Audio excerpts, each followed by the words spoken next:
If you get to a point where you have a business and yours is the only income for your family, that'll motivate you. Well, hello, friend. Welcome back to the podcast. I don't have any idea what episode this is because I've gotten really off track. I've had a couple of um, just like last minute inspiration, wanted to bring my husband in, types of episodes. And so I'm kind of like off on my numbers. But what I'm going to be talking about today on this podcast episode is motivation and action. Which one needs to come first? Kind of like, the chicken or the egg, which one comes first? This podcast topic came out of the business breakthrough boot camp that I did last week or a week before. It's all kind of a blur now. I always, have Q&A. I always try to make sure I'm answering questions for people when we're in the boot camp, in the Facebook group, et cetera. So someone had asked, I can't remember if the question was, how do you get motivated or how do you stay motivated? But either way, the answer is the same. And so I addressed that inside of the boot camp. And I thought this would make just such a really, really good podcast episode. Because I think it's a good question. And I'm not sure that you're going to love my answer. What do I do with my water? I don't know. Okay. I could die of drought here on the screen. We'll see. So, okay. How do you get motivated in business or stay motivated in business? All right. I was thinking how I don't know that it's any different than me getting motivated to go to the gym. Okay. So I got back into the gym in the last year, essentially when I got sick of myself and got tired of my pants being tight and got tired of feeling not strong and soft. And I no longer liked what I saw in the mirror. And so that was like motivation when I was unhappy enough with the way things were going. Then I decided I was willing to take the pain of the change. Okay. So when I was thinking about this question in terms of business, it really is no different than that. Like if you are somebody who has another job, like you have a 9 to 5 that, or you work nights or whatever, like if you have another source of income, if you get to a point where you are sick of it enough, you are tired of it enough, it is frustrated enough, like sometimes that is the motivation to build a business, right? I mean, you can probably see how that could be true, but the truth is like a hungry belly is honestly the best motivator to build a business. It's interesting because first of all, I don't think most entrepreneurs need somebody to motivate them. They don't need external things to motivate them. Most entrepreneurs, if I'm just being honest, they are very self-governing. They are very self-aware.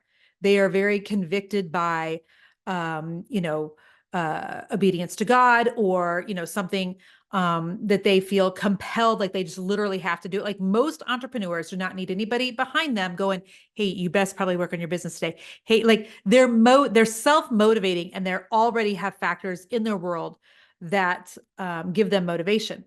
A hungry belly is one of the best motivators, meaning there is no backup plan. See, sometimes I think if you have a backup plan, so you work another job, maybe, right?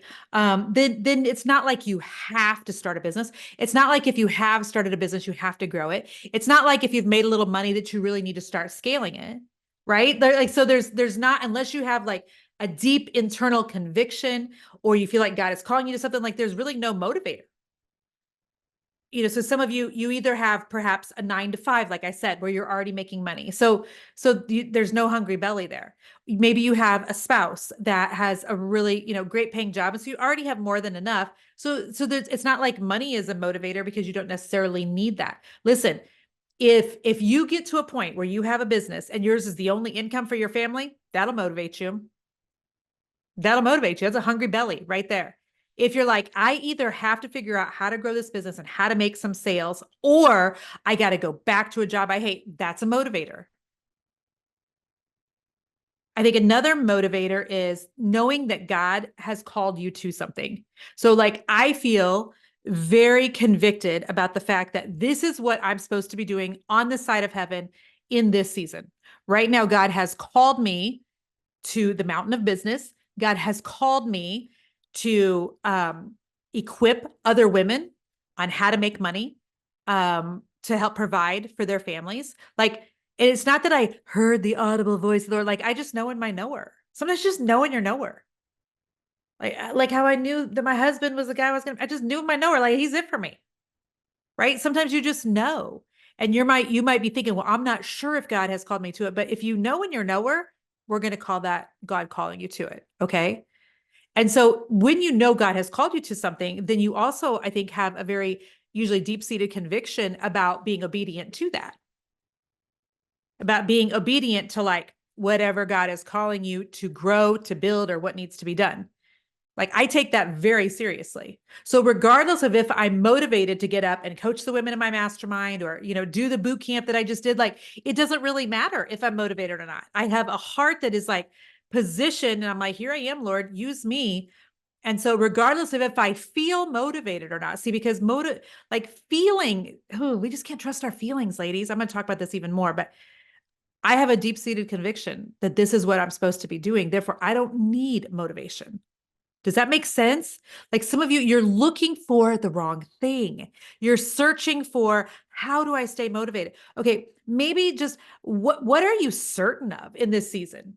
Are you certain that if you don't build your business, that you're gonna have to go back to a job that you hate? Well, like that would be motivation for me. Are you certain in this season that if you don't start making some money at this business, you're going to have to take out a loan? Like that is motivating. Are you certain in this season that this is what God is instructing you to do? That is all the motivation I need. Okay. But I will go back to again that I don't think most entrepreneurs need something to motivate them. I think that we have passion, we have vision. I mean, if in fact you are truly an entrepreneur, you are a visionary. You see things like that either need done, you see gaps in industries, you see cracks in the way that things are done, you see opportunities. I mean, by proxy, entrepreneurs, they are visionaries. They are the ones that have an idea or a dream or what have you. Like that should be motivating enough, honestly. And so whenever I hear somebody asking like, how do I stay motivated? I'm like, ooh, if you're not feeling seriously motivated by the thing that you're doing, like, is it the wrong thing? Is that something you're not actually called to? Are you just turned away enough by discouragement and disappointment? Because if that's true, like a life of entrepreneurship is not for you. I love you enough to tell you the truth. Nobody else maybe wants to tell you this, but if you can't handle the ups and downs of things crashing and burning and not going well, and people, screwing you over, turning their back on you, saying things that are not true, if you can't handle some people saying things on the internet that are not right and giving you nasty, like if you can't handle that, you're not cut out for entrepreneurship. I love you, but like it's okay that you're not cut out for entrepreneurship either. It is. The other day I did a podcast. Gosh, which one was it? I think it was the one where I was talking about regulating your nervous system, but it was a part two where I talked about like Jason and I and co-regulating, and hopefully that episode is out. If you haven't subscribed to the podcast and it comes out, you're going to want to listen to it. Okay. It's a 2-part series on like nervous system and entrepreneurs, but um there's a saying that like the true measure of success is a regulated nervous system. And I posted that, or I talked about that, after I saw this meme that said, to successfully be a self-employed business owner, you have to be comfortable with a level of stress that would destroy most people. And that is accurate. It is like kind of the cost of entry almost. Okay. Does that make sense? And so as I was thinking about like the idea of motivation and the idea of doing this podcast, I actually saw something in a Facebook group, or actually it wasn't a Facebook group. I'm so sorry. It's inside of an app for a program that I belong to that I'm going to read some parts of the post to you. Okay. So in January, Jason and I sit down and we just have like a couples goals coffee meeting in January. And we try to figure out, there are 5 different areas that we like to set goals in. It is in the area of faith, family, finances, fitness. Right now I can't think of the other one. Give me a second here. I'll tell you. I've got it right here at the top of my phone. Goals. But it's 5 different F's. Okay, I said fitness, friendships, and relationships. Okay, so we like to sit down: faith, finances, family, And so we like to sit down in January and talk about, our different goals. So in the area of health this year, one of the things that was a goal of mine was to really understand macros. And the reason I really wanted to understand like counting macros, what macros are, what my macros need to look like is because when I hear people, especially on Instagram, talk about macros, I feel dumb. I'm like, I don't even know what they're talking about. I don't even know what a macro is.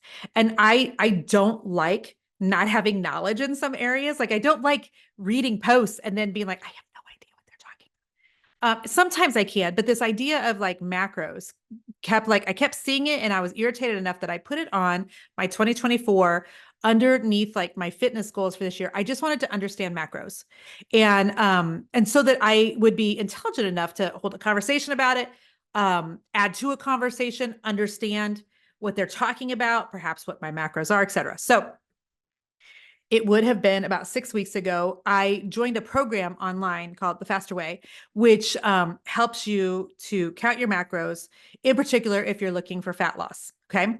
And a macro, by the way, is just like a macronutrient. It is looking at the fats, the proteins, the fibers, and the carbs that are inside of your foods and making sure that you're eating enough of each of those on different days to put your body into like a fat loss mode. It also, there's some intermittent fasting and other things that go with it. But I decided to join this macro program and, counting macros, all new to me because I've never done anything like that.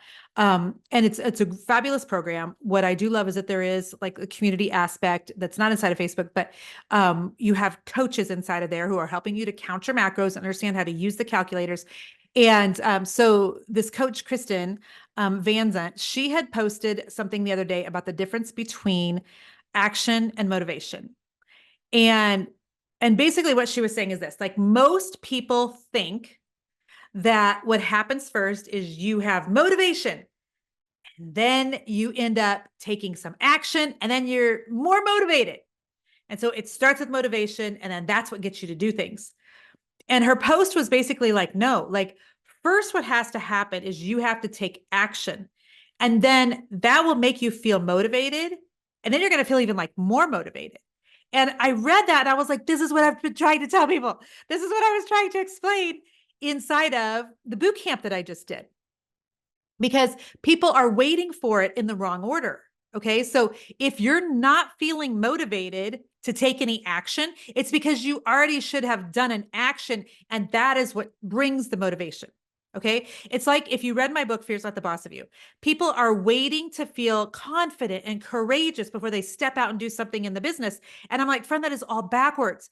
You've got to like start, step out, do something. And then hopefully, like the confidence and the courage will come. It's not a guarantee, but you are out of order. And order matters. Okay. We serve a God of order. Order matters. And so if you are sitting at home right now thinking, I wish I just could get some freaking motivation to get up and go to the gym. Well, get up and go to the gym and that will make you feel more motivated. If you are laying on the sofa right now and you're like, I really need to get up and work on my business. I just wish that I felt like doing it. Well, like hold your own feet to the fire, like physically force yourself to stand up, go into your office, turn on the computer. And so first you're going to do, and then the motivation happens after. That is the order that it works. We think about it incorrectly because we think in order to do anything, we have to feel motivated first. And it's out of order. First you do, and then you feel.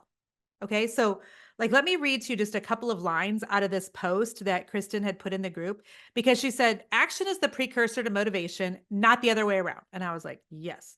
And she talks about how motivation is a great tool to get started. But motivation doesn't follow us around. And I'm like, that is a great way to put it. The more we act, the more motivation we have. When we see results, it motivates us to keep going.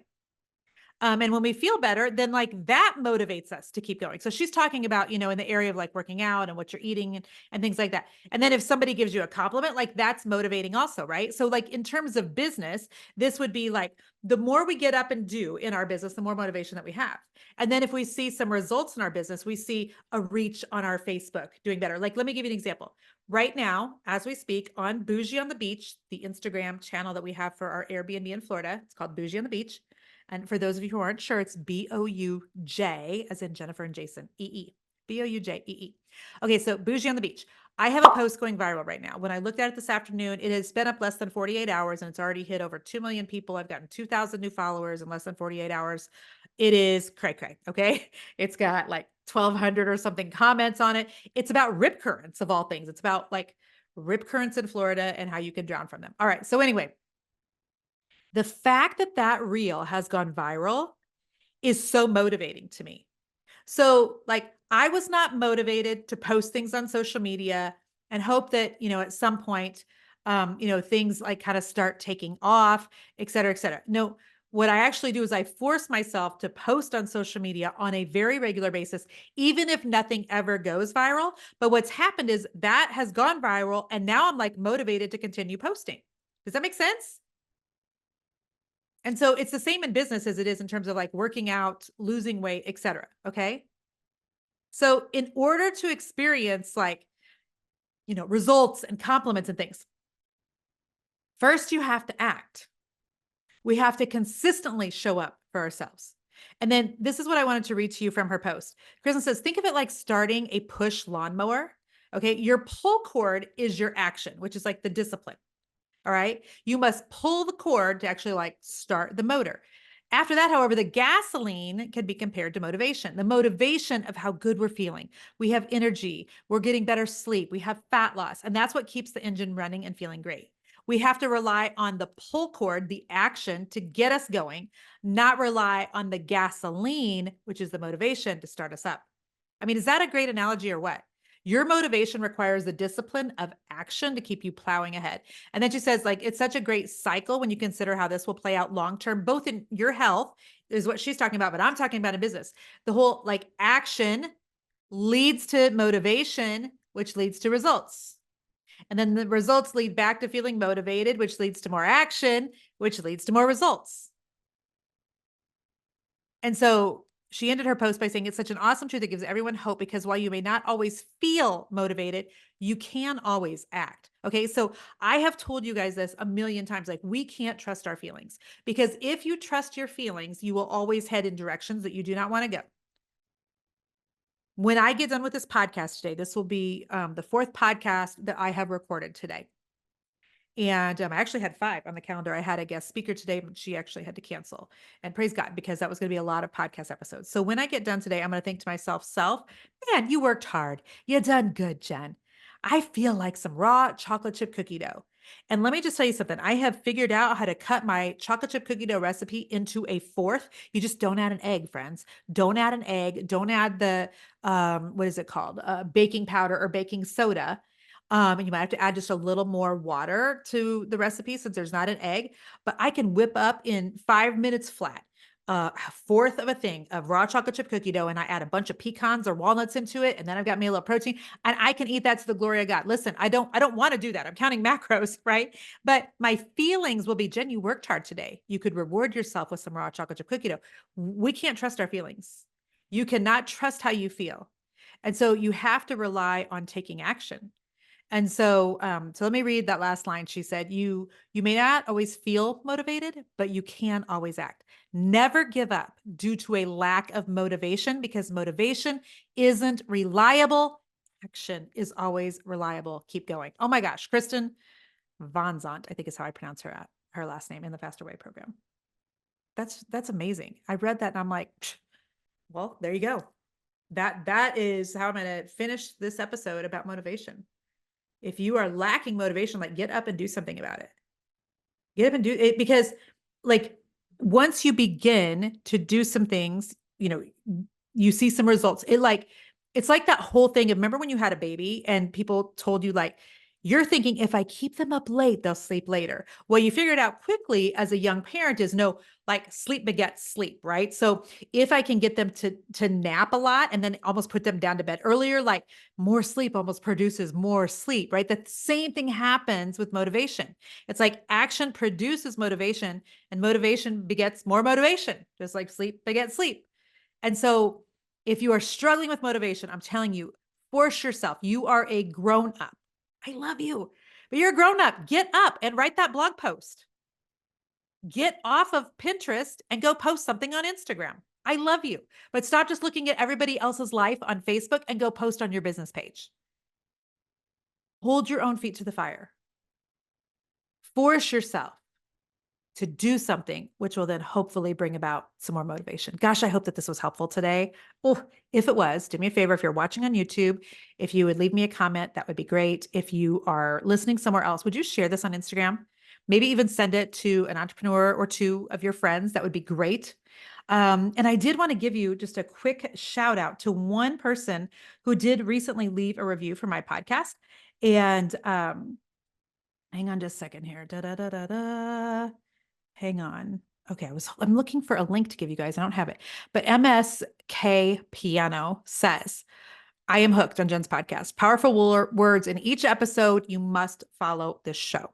And so MSK Piano. I was trying to think, is that like a piano business? Because if so, amazing. God bless you. And I just pray blessings over you and every single thing you set your hand to. And in fact, if it's not a business, either way, thank you, MSK Piano. And bless you for leaving a review. They matter. And so if you ever have a chance to go leave a review on this podcast, I would be so, so grateful. So I hope that this was helpful to someone. Okay. There's going to be nobody that stands behind you and tells you, come on, girl. I mean, you can have me in your ear whenever possible. I have women who are inside of my mastermind who, they Voxer me and they need a little extra motivation. Like, I get it.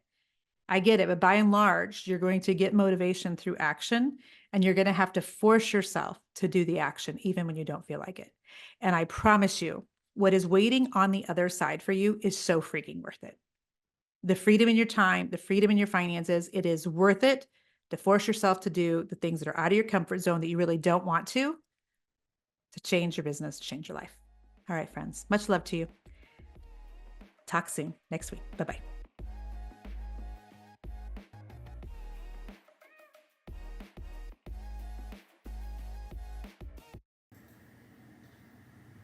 Easton, look at mom. I changed the angle of the camera. What do you think?